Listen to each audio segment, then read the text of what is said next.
I'm ready now. 3, 2, 1. Welcome back, everybody. It is season 7. Welcome back. It's a biblical year. It is. Our 7th season, the year of completion. I right? don't like that though. Okay. That let's call it says we're something else. that we're finishing. We've completed the era of we don't know what we're doing, and we're about to be our very best selves. We're stepping into a new era as I fumble through new technology over here. New things are happening, y'all. You don't even know it. If you are listening to this, you don't even know what we've been doing on behalf of the listeners. If you're watching on YouTube, prepare for some outtakes and some Lucy and Ethel comedy routines. But here we are. We're figuring things out. We're figuring things out, but we're so glad to be back. I mean, I know that it's not even really the middle of August when this releases. We're barely coming up on the middle of August. And it's back to school time, summer. Everybody has done 1 million things or no things or some things. And it's like a hard turn. Like, here we go, everyone. Here and we it's go. Still hot outside. Oh, God, the humidity. But for it's the back love. to school. So. I know. But anyway, we're so glad to be back. We are. Shout out Meredith and so many of you who message us and are so kind. And, I need to listen to y'all on Monday on the way to work. Well, I know. Here we are. Guess what? Here we are. I know. We've got a lot to catch up on. Yeah, we do. The last time we were here was May. I know. My gosh. Like forever ago. It was. We were entering a season of we need a little break for a minute. Yeah. Breaks are so important. I'm so thankful. I need that break in the worst way over the summer. Podcasters that record all the time, I'm like, I can't do that. I don't know how they do it. I don't either, but we're not those people. Well, shall we stroll down memory lane? Let's stroll. Everyone grab a hand and let's stroll. Let's think about summer highlights, recap. Yeah. I've tried to be off social media a little more, and it has helped me. I kept saying that last season. I'm on my phone too much. I really feel the benefit of not being so online, numbed out. Yeah. I mean, I'm not going to say I was off my phone all summer. Yeah. But that's always that's a good rest. Always. I do feel rested.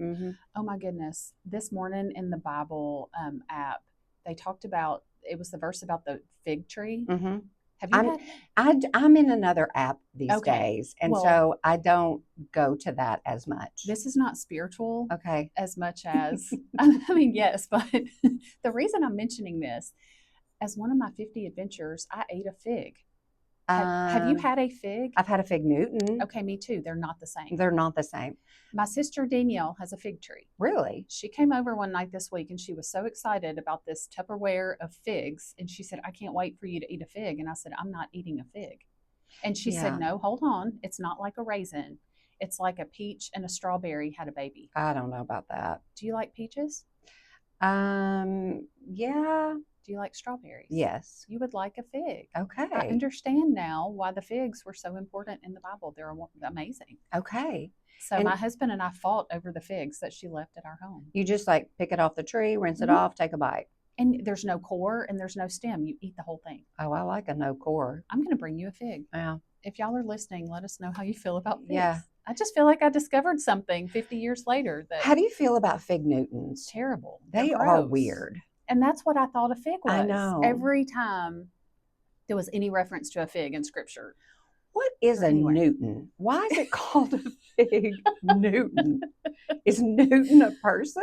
I have no idea. What's a Newton? Isaac Newton. I know, like just like a person, like a last name maybe. That's so fascinating. If y'all know, please tell us. I remember like as a kid thinking, oh, well, grown-ups eat that kind of cookie. But, okay, I also need to mention this. Welcome back, everyone. Welcome back. Hang on. We're going to be all over the place. I planted something and I grew something in my garden. I know you did. Did Fran? Heavens no. You didn't grow a tomato? No. Well, I had a lot going on. I had a lot going on. We'll get to that too. I didn't grow nothing, y'all. I grew a pepper and a squash and a cucumber. Did you eat them? Yeah. And they were good. They were smaller than... Well, babies.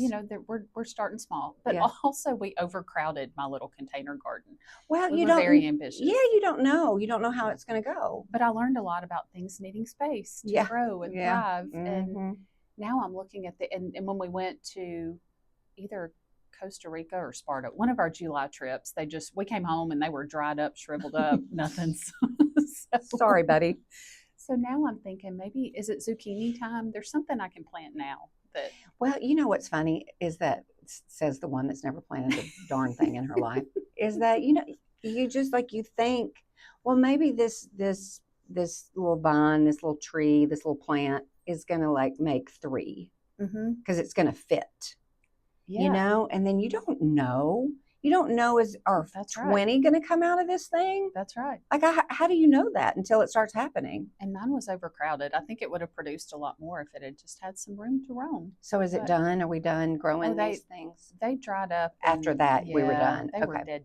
But now I'm inspired looking at this empty container garden. And I'm like, what shall I plant next? Yeah. A pumpkin, maybe. I don't know. Zucchini. Yeah. I love zucchini. Yeah, I do too. We'll see. Love it. Angela the gardener. And I spent a few nights in an RV. I know. Boy, that was an experience. Yeah. Of all the 50 things I wanted to have adventurous in my year, I think I checked about 47 of them off the list. Just in that trip. In that trip. We arrived and they set it up for us. And it's never a good sign when the man looks very upset and he is connecting a hose that is flushing terrible looking things out of your camper, and that's your arrival. It reminded me of Christmas Vacation. Yeah. And he kept saying, it's never done this before. And I kept thinking, you're putting all this stuff in my new front yard. I don't know how I feel about this. That is something you never say. Like, I don't care if you're at the doctor. I don't care if you're at your lawyer's office. I don't care if you're in a classroom. I don't care where you are. You never lead off with, there's a problem. I've never had this happen before. Yeah, it's terrible. You've got to reframe that in a better way. Like, everything is going to be fine. I have this under control. Yeah, I've discovered, and then fill in the blank. I will say, after that one incident, it was a tolerable experience. I won't say enjoyable because I'm kind of bougie in my travel, but it was not tent camping. It was a step above that. Yeah. The weather was perfect. Yeah. It was late July, and we had on a sweatshirt at night. Amazing. And we had very good air conditioning, and I'm not complaining. I know. Just it's an experience. It's an experience. We were there for Cole to shoot in a Grand National tournament, which was so much fun. He had a great time. Great families. They cooked for us. Yeah. We just got to show up and tell them how great they were and eat their food. It was wonderful. Listen, all these adventures, they can't be a 10 out of 10. No. That's part of the adventure. It was an adventure. I'm going to share one more, and then you can share some adventures because you've had some big things happen too. Mine are not all of them. Are they not? Okay. Not all of them. I don't remember. We've got fun things we're planning. We do? Okay. And yes. Costa Rica. I wanted to see monkeys, and we did. Oh, gosh. If you have not been to Costa Rica, it is, I'm not going to say it's cheap by any means, but it is cheaper than some of the vacations we've taken within the U.S. And I wanted to see monkeys, and we had monkeys come right straight through. They played on our balcony. They got in the hot tub. They tried to come inside. They put on a show on the balcony. They take things. They look for white sugar packets. So they will steal your AirPods if they're sitting outside on the table. But they're friendly and they're funny. We saw a sloth, a mama with 2 little babies. Amazing. Was in. The beach was beautiful, and there were shade trees. You didn't even need an umbrella. Yeah. But we looked up in an almond tree. There was an almond tree, a coconut tree, and there was a mama sloth. There's probably a fig tree right there, and you didn't know it. There was a huge iguana that wanted to be my friend. I love it from afar. I would just be thinking, in the dead of night, somehow one of those monkeys has found his way into my room, or he's been hiding the whole time and waiting for me to go to sleep. I never worried about that, but when we first walked into the house we were staying in, there was a little gecko lizard on the ceiling. And I thought, well, that's going to be fun if that thing gets in my bed. Yeah. But he didn't that I know of. They don't. I'm used to those, like on mission trips in the bathroom and stuff. You'll just be like, oh, hey, buddy. But you just have to like not think about it. Yeah. Or you do kind of get a little creeped out. Kaylee said, Mama, you might want to keep your suitcase zipped up. They'll get in your clothes. And horrible. It kind of freaked me out. Yeah. But other than that, that's part of the adventure. That was part of the adventure. Yeah. Well, you've had a big summer. Yeah. Do y'all want to not hear about it? What all let's talk about celebration. Well, tell me one. Your child is getting married. Yeah. That was at the end of. Did we talk about that on the that? podcast? I don't know. That was in April. I don't know if we talked. No, that was May 23rd. That's right. It was no. That was May 23rd. So yes, this is a big deal. Okay, so that was a great, super fun, exciting thing. Middle child Tyler and his longtime girlfriend, now fiance Emma, they are engaged, and we had so much fun planning, helping Tyler create what he wanted to create for their actual engagement. And then Chip and I hosted the families for their engagement party afterwards. And that was just so super fun. They're so funny. They are so funny together, and they've known this was coming. Like, it wasn't like it was a massive surprise, but it was a surprise for that day. So it occurred Memorial Day weekend, I guess. And they had gone to the lake with a whole bunch of friends, and there's the parents of one of their friends has a really nice house up there, and so they were all up there, and Tyler said to Emma, he said, hey, they had gone on a walk, and he said to her, hey, what if we went back to Jackson and got engaged today? And just casually. Because there were certain things that she wanted to have happen that day. And it didn't need to be, hey, we're going to go out to dinner, get all dressed up. Mm-hmm. Like, there was a certain dress she wanted to wear. And it was the perfect way to surprise her without. Right. But not freaking her out. Yes. And I appreciate that as one who hates surprises. Well, and they've dated for 5 years. So they've had a long time to talk about this and think about this and that sort of thing. So they came back to Jackson, and she was able to spend the day with her friends getting ready. She went and got her hair done, got her dressed, did all things. She didn't know where they were going, but they all got in the car, and Tyler was there waiting on her in this beautiful vineyard, a winery that we have in town. And just really, really sweet. It was really beautiful, and it was a perfect day, and it was just so fun. So yeah, the wedding, April the 10th at One Evangelist Venues, Twin Oaks. I'm so excited. I know. I love the way that she pulled so many sentimental pieces into, or I don't guess she did, y'all did. I did, yeah. Talk about that just for a minute, because it's so precious. Yeah. Legacy, and we're so sentimental. Yeah. It's just sweet. And that's Emma. I mean, she is very, she's very classic, traditional, simple, clean concept when you think of what this would look like if you're trying to envision something. She wanted all white flowers, and so we helped Tyler create that. And at the engagement site was a table that her grandfather had made, I believe one of the very first things he had made, a beautiful carved, gorgeous wooden table. So that was on the, I guess it was like a blanket, a big white blanket that was laying on the ground. And on top of that, Tyler had gotten her a Bible with her new name engraved on it. I love that. It's really pretty. And I had put out some really beautiful glasses that were part of our wedding gift, some Waterford crystal glasses that they wanted to have for a toast and pictures and that sort of thing. And then when we got back to our house for the party, I had used my china, and my mom pulled out some of my grandmother's china that would have been my dad's mom. And so for those of you all that have been listening, you know that my dad died back in December. So we were honoring my dad and Emma's family through that table because her grandmother had died recently. And so just pulling in some sentimental things and a vase that had her flowers from the engagement belonged to her grandmother. That was at the house for her to put her flowers in and take home with her. So I knew that kind of thing would mean a lot to her, even though she wouldn't have been able to think, oh, hey, let's do this. I want to make sure we have this. But I know her well enough to know that when it was over, she would have deeply appreciated that. And it was just beautiful and just allowed us to honor everybody, those that had passed away recently, and then those that were in the room. It was really, really sweet. And it costs no dollars. Right. Just a lot of intention. Yeah. Yeah. And my mom had fun helping, pull all that stuff out and getting it to Jackson from Jonesboro. And that was just so sweet. It really was. I got to meet your mama. You did. Miss Carol. You did, Miss Carol. I imagined her as Carol Brady in my mind because Carol just makes me think of Carol Brady. Yeah.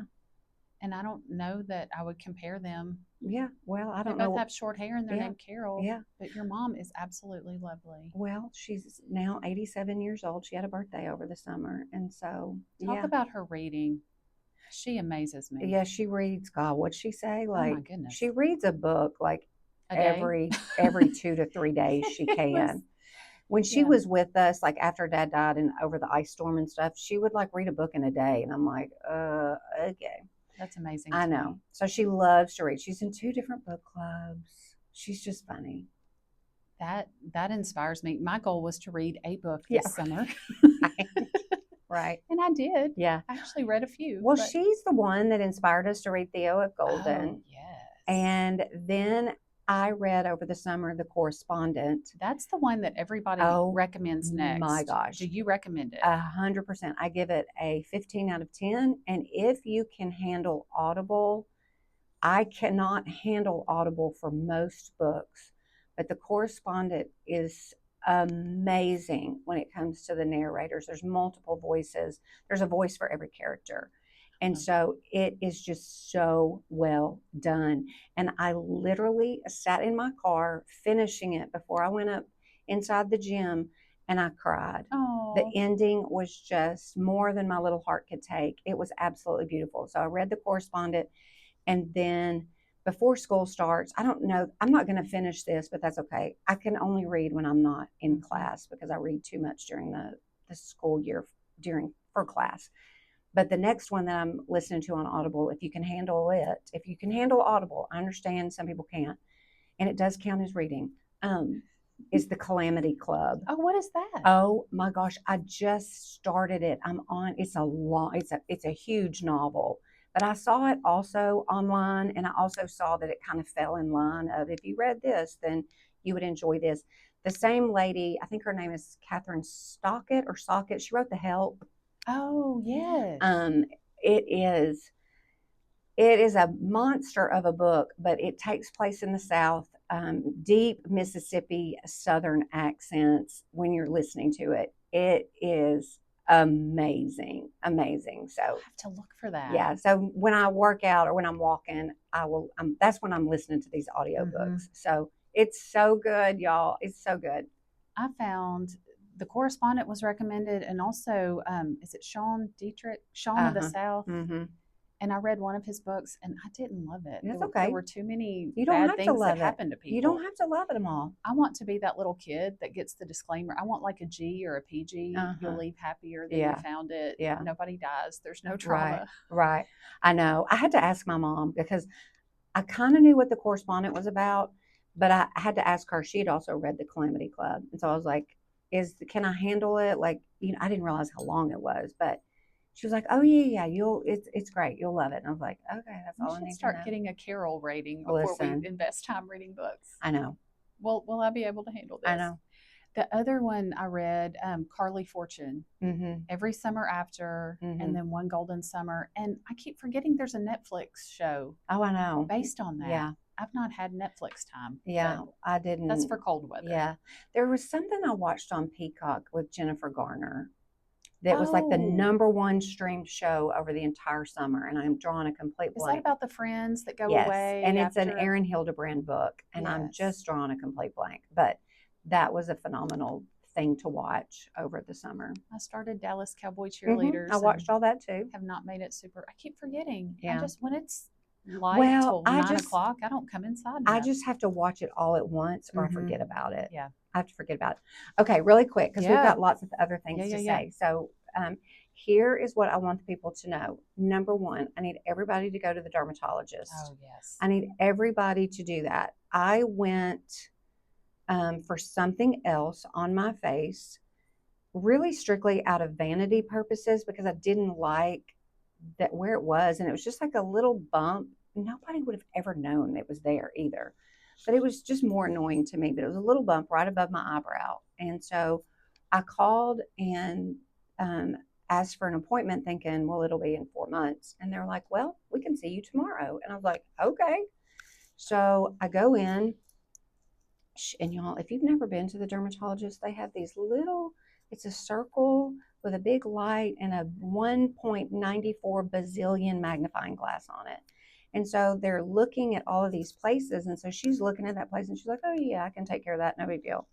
Well, she froze 2 other places on my face, which was fine. I wasn't expecting that. I've had that done before. And then there was a small place in the dead center on top of my nose, like towards the end of my nose. And she was like, I would like to biopsy that. And I was like, I'm sorry, what? That's the worst word to hear. I did not come in here for that. Mm-mm. And so I said, okay. And they numbed my nose, took the thing off, biopsied it. She called. I was supposed to go on a mission trip to the Dominican, and I had a little bit of a health crisis that was, I don't want to say something was wrong after my hysterectomy that I also had over the summer, which was amazing and the best thing for me. And then I was supposed to go on a mission trip, and I wasn't able to go because of a horrible situation that happened. And when I was home recovering from that horrible situation, I get a call and I know that this biopsy report has come back basal cell carcinoma, the best type of skin cancer to have, but you still hear it's basal cell carcinoma skin cancer, and we need to cut that out. And we're going to send you to a plastic surgeon at Vanderbilt to have the Mohs surgery procedure done. And I was like, oh, dear Lord Jesus in heaven, I don't want to do another thing, because all of this happened in a very short amount of time. June and early July, there was just a lot of health, scary stuff happening. You're summarizing this very concisely, but you have had a really hard summer. It was terrible. It was no joke terrible. There's just no other way to say it. And I'm not going to get into the details of what sent me to the ER because it's pretty terrible. But anyway, that was a whole. But emotionally and mentally and physically, Fran has been beat up a little bit this summer. And I was taking a class all summer, trying to manage that and working and preparing, like beginning to think about a wedding. So anyway, that procedure at Vanderbilt is this coming Thursday, the 13th.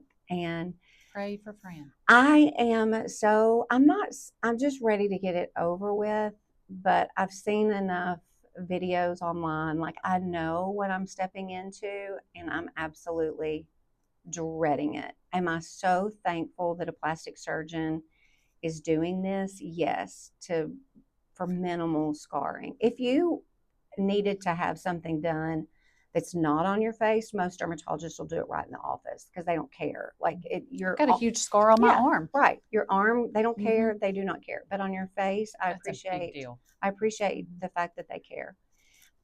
So anyway, that's happening. So when she got done that day, the dermatologist, she was like, "Is there anywhere else you'd like for me to look?" I was like, "No."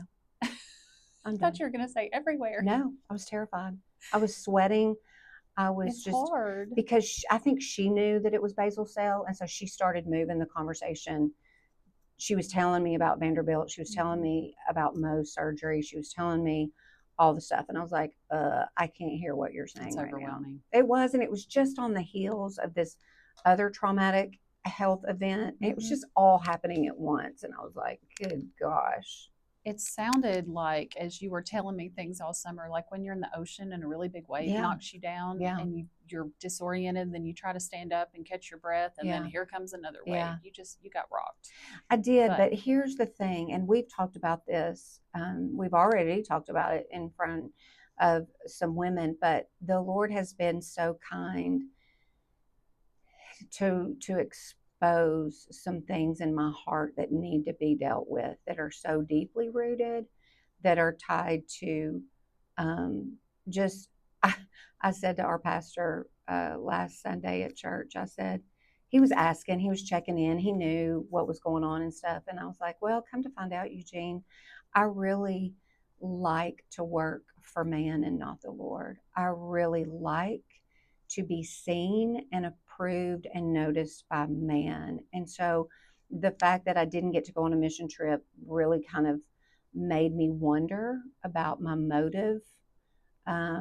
Is there anything there that I need to examine in regards to serving the Lord? What is this for, and why am I doing it? And so to have that taken away very, very quickly the day we were supposed to leave was just very unsettling.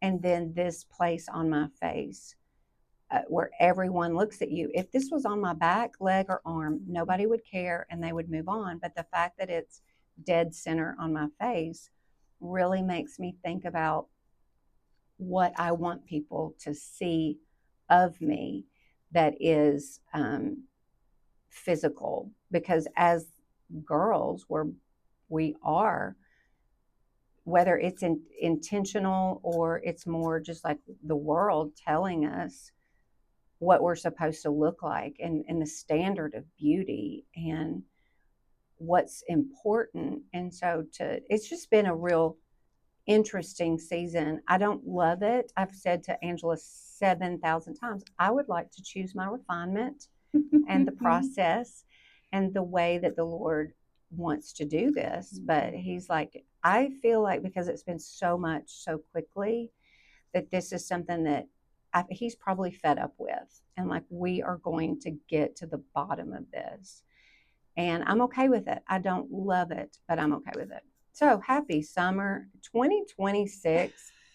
Summer, good riddance. Well, it's very honest and vulnerable what you shared, and it's universal. Like, if all of us are honest, we've all, I don't know anybody that can't relate to what you just said. Yeah. If we're being honest. Yeah. And it's so much easier to do things for affirmation and applause of people around us. Sure. But what a beautiful opportunity to say, okay, I see this and I want the Lord to grow me in it and remove it from my heart. Like, that's exciting. It is. It's painful. Very painful. It's extremely painful. And pruning, having this procedure done on Thursday, I'm also missing some significant days on campus that our office is in charge of.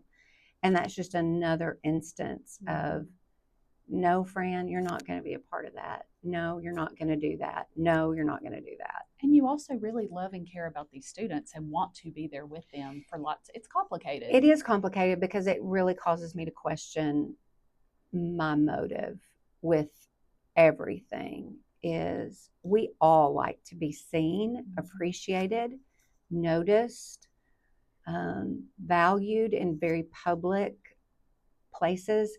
Our egos are fed tremendously off of that. To be wanted and seen and known, it can become very, very dangerous. And so I have a lot of deep thinking and conversations with the Lord about, why am I doing this? What's the real heart behind it? And I need to be okay with whatever it is I'm continuing to notice about myself.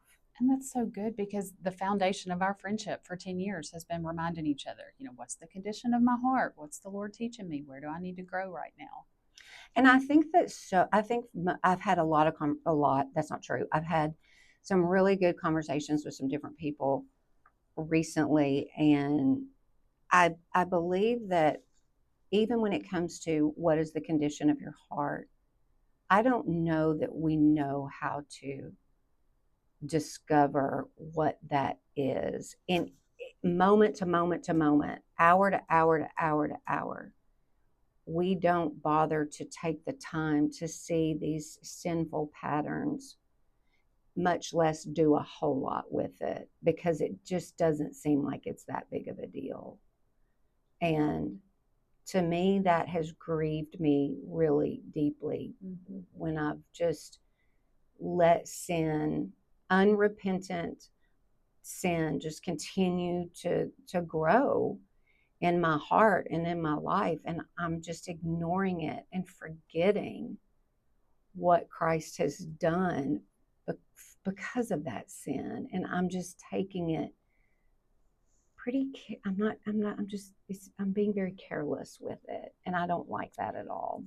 Should I share my kudzu analogy? Yes, absolutely. Because we're in the South. Yes. The land of the kudzu. Yes. When you started sharing all this with me, it immediately, and I'm so thankful, started showing me, okay, here's some places that I need to grow, and where I'm ignoring some things and not confessing some sin that we just get blind spots. Yeah. To things. Yeah. But when we don't confess our sins, they're like kudzu. And we all know what kudzu is. There's a house down the road from me that you can't even see anymore because it's so covered in kudzu. And you could almost look at it, and if you didn't know, you'd be like, oh, that's just lovely. Look at how pretty. Yeah. It's almost like English ivy. Yeah, it's just vines growing. It's a cottage. Yes. But no, it's not. Yeah, no, it's terrible. It's sneaky little terrible kudzu that quietly and quickly spreads and chokes out everything around it. It grows up to 1 foot per day. It steals what other plants need to survive, which is sunlight. And mowing it or trimming it or just hacking at it is not enough. Just like with our sin, we just kind of, halfway think about it or sometimes confess it. But you have to destroy the massive root ball that is hundreds of pounds to kill the kudzu because it covers and it chokes, and what's hidden grows stronger. And you can't solve the root problem just with little pruning shears. So that's the same way that we manage appearances or modify behavior or hide our struggles, put our lovely on. But you have to get to the root. Yeah, and it just, I know how it is for me, for us at our age. I just have so much concern and worry for a generation that is being shaped and formed by social media in the way that they are, and they just don't know how to do anything other than present a certain way. That my life must be curated, it must be perfect and lovely, and I want the whole world to see this. But the reality is I have a lot of stuff going on, and they just don't know what to do with it. And you're talking about blind spots. I think that's also interesting in that I don't know that we know many times what our blind spots are. I think there's two things happening. I think you either know what they are and you ignore them 95% of the time because it's not, I'm using quotes, that big of a deal. But then there are blind spots that you don't realize you have, and who is pointing those out to you?